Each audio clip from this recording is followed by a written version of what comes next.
Bonjour et bienvenue sur votre chaîne Moi et les maths. Dans cette vidéo, on va apprendre à calculer le PGCD de deux nombres naturels à l'aide de la méthode des soustractions successives. Commençons d'abord par rappeler une des propriétés du PGCD de deux nombres A et B.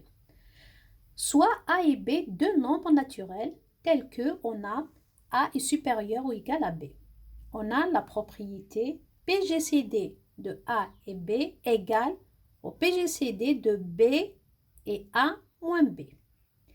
Tel que le P, quand on dit PGCD de deux nombres A et B, le P représente le plus G.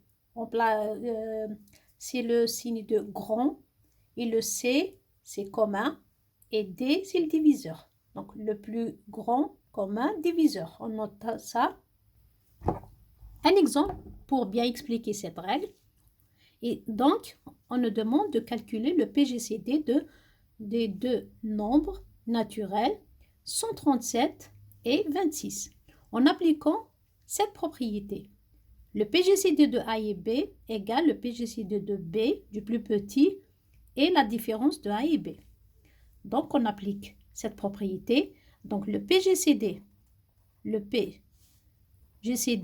de 137 et 26, c'est exactement égal au PGCD du plus petit, c'est le 26, et la différence 137 moins 26.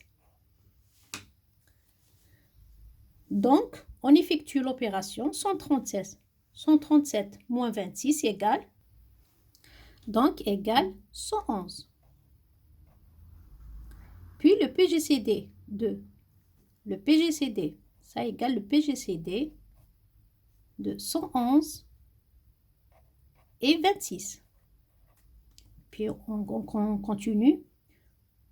111, toujours le plus grand moins le plus petit. 111 moins 26 égale 85. On continue, ça égale, c'est le PGCD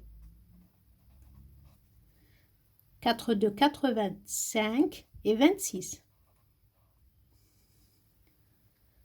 Maintenant, 85 moins 26.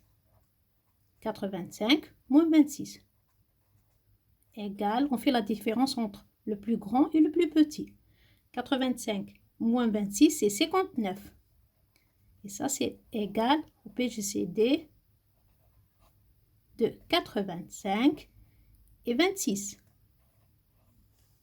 On continue, toujours le plus grand moins le plus petit. 59 moins 26 égale 33. Et ça, c'est le PGCD de 33 et 26. Ensuite, 33 moins 26 égale 7, qui est égal au PGCD de 26 et 7. Ensuite, 26 moins 7, c'est 19. Et ça, c'est le PGCD de 26, de 7 et 19.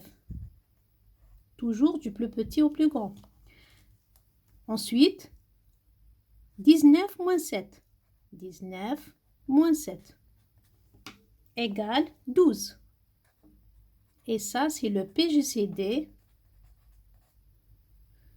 de 12 et de 7. On continue. 12 moins 7 égale 5. Et ça, c'est le PGCD. À chaque fois, on utilise la propriété du plus petit au plus grand.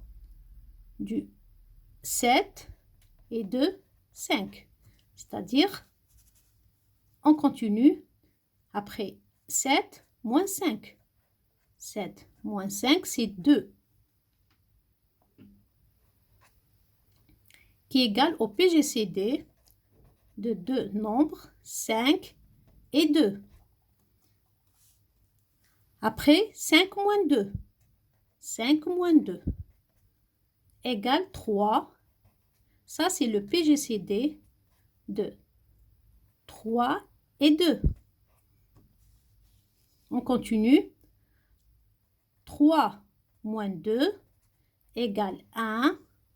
Ça, c'est le PGCD de 2 et de 1. Après, 2 moins 1. 2 moins 1 égale 1. Et ça, c'est le PGCD du 1 et 1. Enfin, la dernière opération, 1 moins 1 égale 0. Du coup, on arrête là. Donc, on déduit que le PGCD